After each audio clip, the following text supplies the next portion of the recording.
कई बार खांसी ऐसी हो जाए किसी को कि खांसते खांसते चेहरा लाल पड़ जाए, वूपिंग कफ, चेहरा एकदम लाल, और खांसी शुरू हो तो रुके ही ना, 2-3 मिनट खांसते रहो।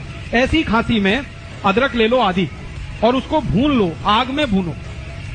आग जलाओ गैस बर्नर पे, उसमें अदरक को चिमटे में पकड़ के भून लो। जब वो भुन गया तो उसको हल्दी में डाल दो, हल्दी पाउडर, पिसा हुआ हल्दी, तो हल्दी उसमें चिपक जाएगी और वो हल्दी चिपका हुआ अदरक जैसे ही मुंह में रखोगे 1 मिनट में खांसी बंद हो जाएगी, 1 ही मिनट।